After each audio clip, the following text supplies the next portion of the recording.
el reconocimiento de las TICAs en la política internacional. Y antes de comenzar con analizar la manera en la que se ha reconocido internacionalmente las TICAs en el derecho internacional, sería bueno comenzar repasando, hacer un pequeño repaso respecto a las TICAs, que me imagino que probablemente las personas que están escuchando ya saben bastante de este tema. Pero, como ustedes saben, las TICAs significan territorios y áreas conservadas por pueblos indígenas y comunidades locales, y han sido también consideradas como unas verdaderas joyas de la diversidad biocultural del mundo. Bueno, las TICAs se encuentran en todos los continentes, ¿no es cierto? Abarcan todo tipo de ecosistemas, desérticos, sistemas insulares, ecosistemas marinos, ¿no es cierto? Bosques, etcétera, y tienen miles de nombres porque las diversas comunidades que tienen relación con las TICAs han nombrado de distintas maneras estos territorios. Bueno, ¿cuáles son las tres características comunes que tienen, sin embargo, estos distintos territorios?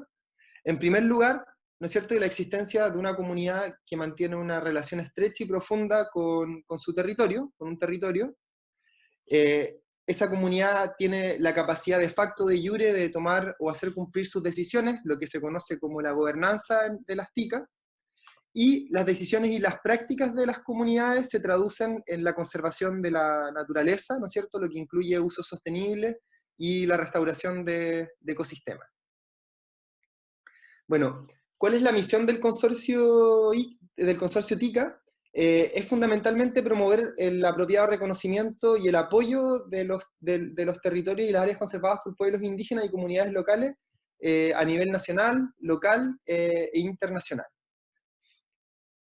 El apropiado, ¿no es cierto?, reconocimiento de los TICAs resulta fundamental para alcanzar la misión del consorcio, y uno de los aspectos fundamentales donde se realiza incidencia del consorcio tiene que ver precisamente a nivel internacional, en el reconocimiento del derecho, el reconocimiento internacional de los TICAs.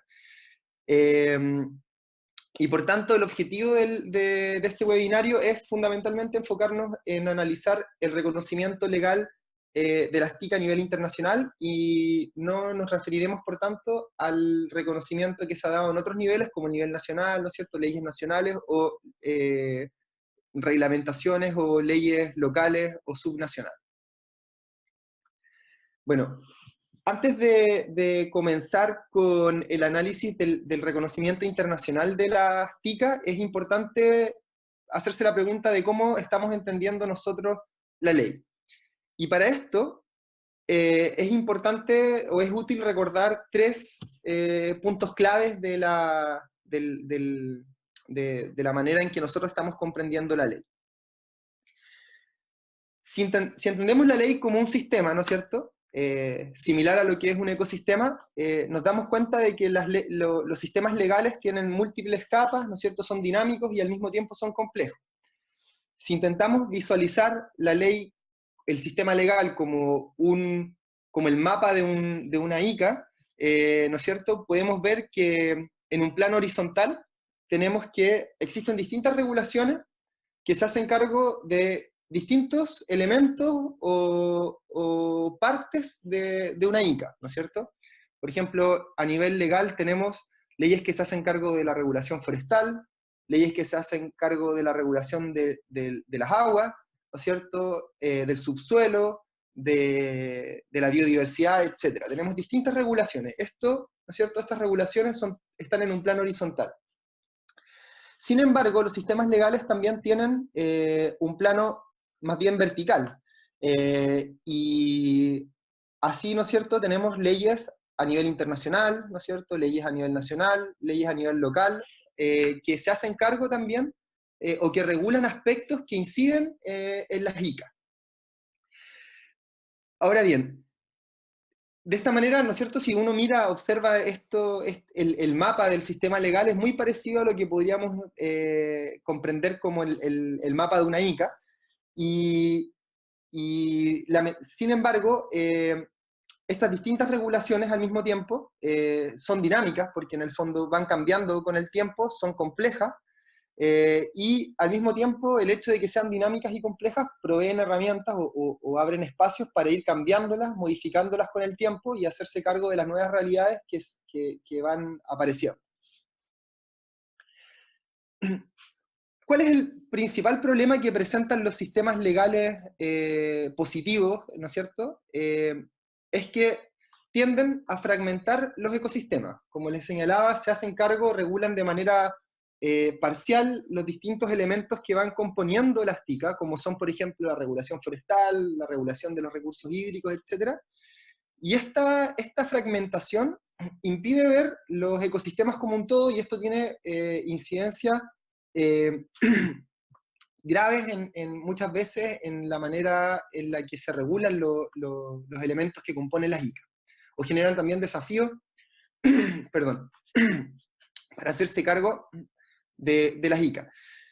El otro problema que presenta la fragmentación de los ecosistemas que realizan las regulaciones positivas dice relación con que muchas veces estas distintas regulaciones se le entregan a órganos distintos que las controlan. Y estos órganos muchas veces no tienen coordinación entre ellos, y esto genera muchos problemas al momento de aplicar estas regulaciones fragmentarias, ¿cierto?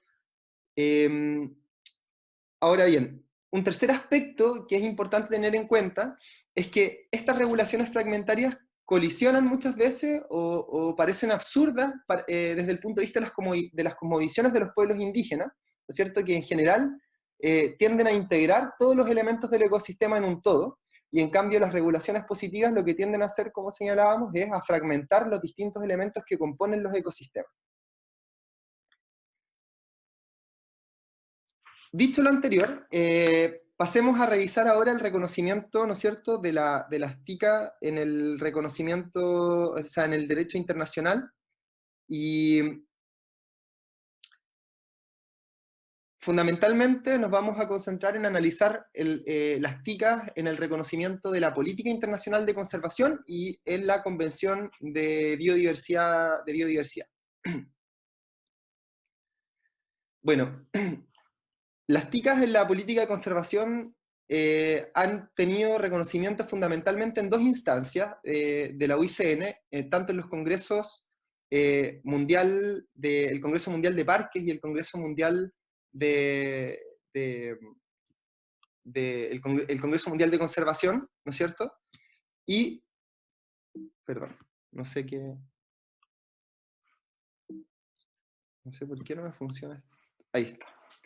Bueno, el primer reconocimiento que tuvieron las TICAs en las políticas internacionales de conservación se produce el 2003, ¿no es cierto? En el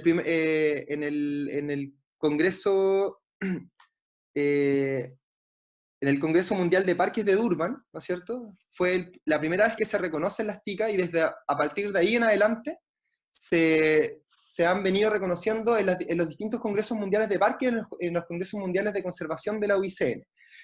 Sin embargo, el 2003 marca un hito fundamental porque se incorporan estándares de derechos humanos en las políticas de conservación, y esto en el entendido de que los estándares de derechos humanos, fundamentalmente los derechos de los pueblos indígenas, no colisionan con los objetivos de la conservación, sino que, por el contrario, los tienden a aumentar. Y esto dio lugar a un cambio, a lo que se ha denominado como un nuevo paradigma de las áreas protegidas, y se enfocó básicamente este cambio de paradigma en la diversidad, en reconocer las distintas maneras de gobernanza de las áreas silvestres protegidas, y una de estos mecanismos de gobernanza es precisamente los territorios indígenas de conservación o áreas conservadas por pueblos indígenas, por comunidades locales. Y como les señalé, desde el 2004 en adelante han sido reconocidas las TICAs en cada Congreso Mundial de Conservación y en cada Congreso Mundial, y en los dos Congresos Mundiales de Parques que han habido hasta el momento. Bueno, ¿cómo se ha reconocido las TICAs ahora en la convención en el contexto de la Ley de Biodiversidad o el Convenio de Diversidad Biológica de Naciones Unidas? el 2004 se produce el primer reconocimiento de las TICA en la ley internacional, ¿no es cierto? En el Convenio de Biodiversidad de Naciones Unidas, que es un convenio que se adopta el año 92 en Río, en la Cumbre de la Tierra, y a partir a partir del 2004 comienzan a recogerse, ¿no es cierto?, en las COP, en las conferencias de las partes de este convenio, que agrupa a diversos estados que lo han ratificado, las TICA. A partir del 2004 existen varias decisiones de estos congresos que han venido reconociendo las TICA en distintos temas que abarca la convención. Y próximamente, a fines de este año, las partes de la convención eh, deben, deben presentar sus informes nacionales, y en estos informes presentan al mismo tiempo también una oportunidad para hacer recomendaciones o avanzar en el reconocimiento de aspectos importantes que tienen que ver con el reconocimiento internacional de las TICA. Además, estos reportes nacionales que se tienen que presentar a final de año, ¿no es cierto?, culminan con la redacción del marco de diversidad post-2020. Perdón, no sé qué... No, realice. Ahí está.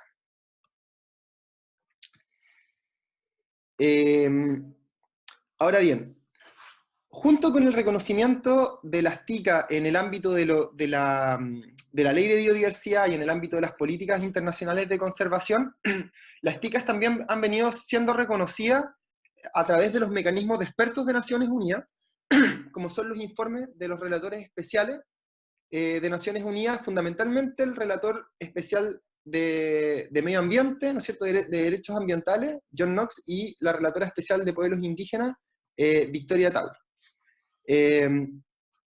Como un aspecto, por ejemplo, interesante, un reconocimiento interesante se ha dado en el contexto de los informes del relator especial de derechos ambientales, John Knox, lo siento, que ha señalado que estamos en camino hacia una sexta extinción mundial de especies en la historia del planeta, y los estados aún no logran detener los principales impulsores de la pérdida de la biodiversidad, incluida la destrucción de hábitats, de la caza furtiva y el cambio climático.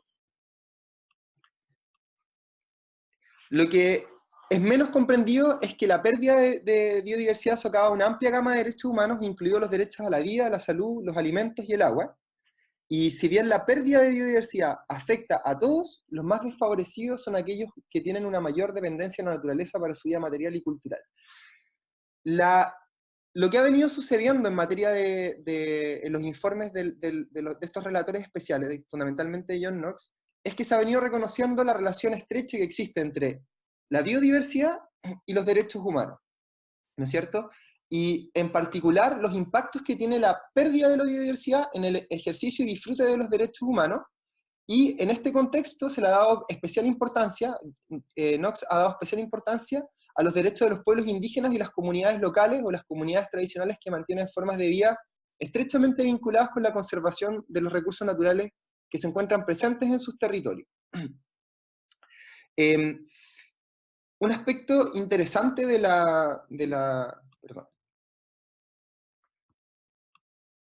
un aspecto interesante de los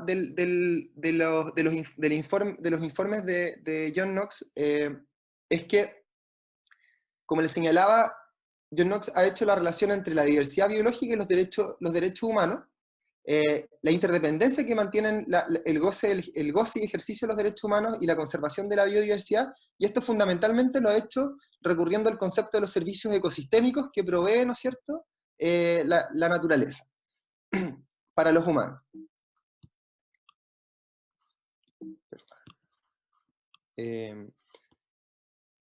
Como ha señalado John Knox, la protección de los derechos de los pueblos indígenas y otras personas directamente dependientes de los ecosistemas naturales no solo es un requisito de las leyes de derechos humanos, sino que a menudo es la mejor forma de proteger la biodiversidad.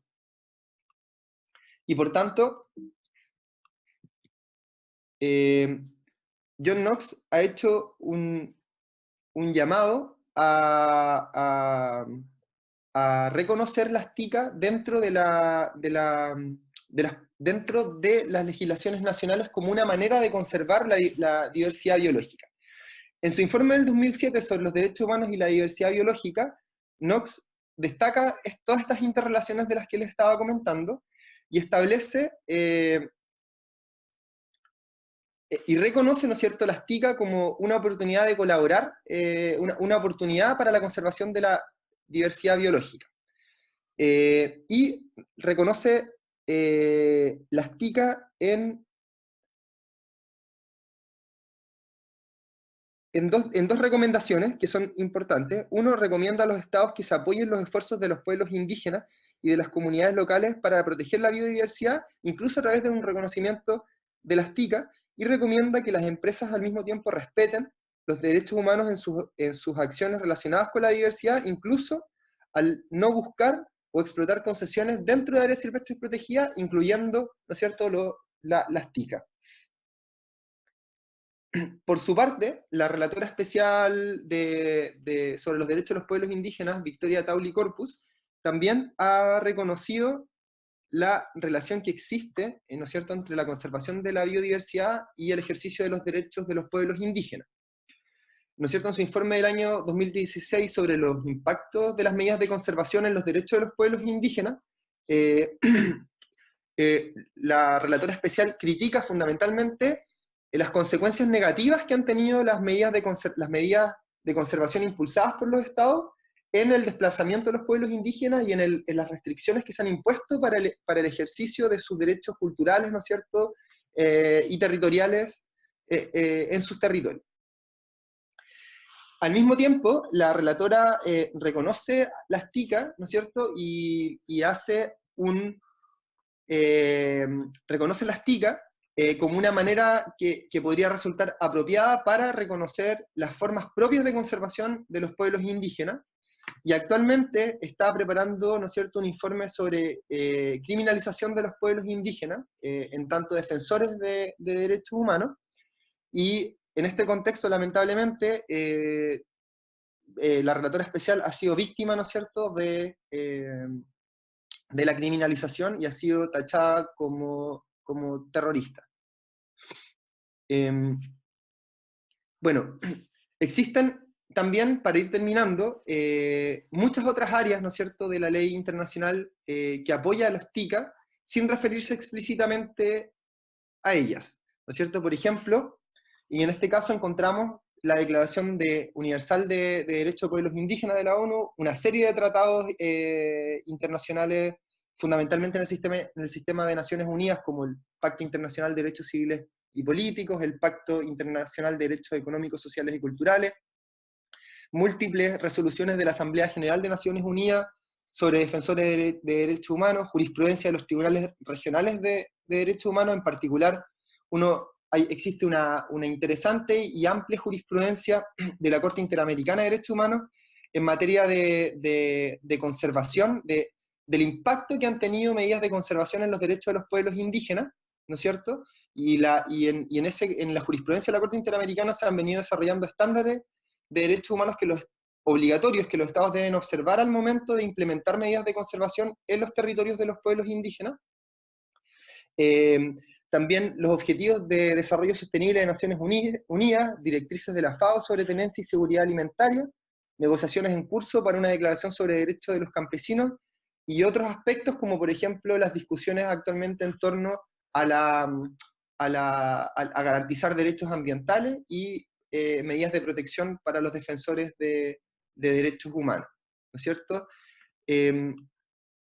Para ir terminando, para más información, obviamente, está disponible el sitio TICA, en la página web del consorcio, las TICA en las políticas internacionales, ¿no es cierto? Y aquí pueden encontrar más información sobre los temas que se trataron en este webinario, y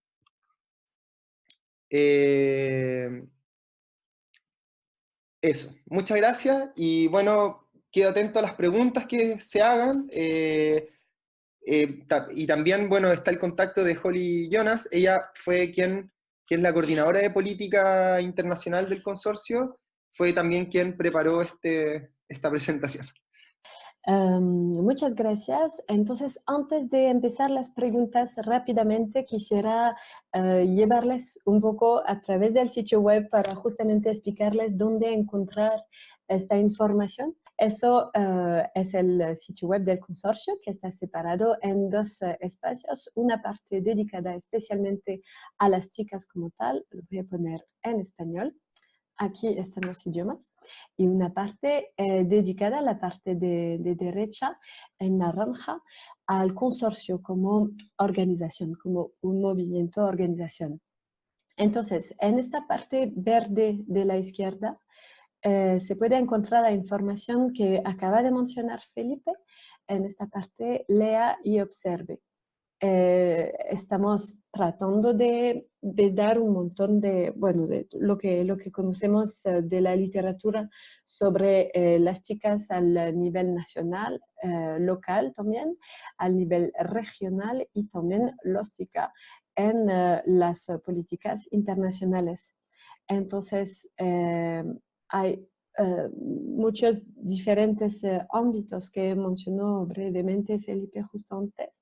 Y bueno, para ahora esas páginas no están traducidas todavía, pero estamos en el proceso de traducción del sitio web. Entonces aquí se encuentra un pequeño resumen con todos los diferentes temas: la gobernanza para la conservación de la naturaleza, las legislaciones sobre la biodiversidad y las políticas de conservación. Y creo que eso puede ser uno de los temas que nos interesan más, porque es en este ámbito en el cual las legislaciones reconocen lo más las chicas. Entonces, aquí se puede encontrar unos instrumentos, unos informes sobre el tema, luego eventos y acciones que nosotros como consorcio desarrollamos, unos otros recursos sobre los chicas y, bueno, recursos un poco más precisos sobre los TICA y otros recursos interesantes, informes en general. Y para tener un poco más de información sobre los TICA y el consorcio TICA, no duden en visitar nuestro sitio web o en escribirnos directamente. Toda la información se encuentra en la descripción del video aquí abajo. Gracias.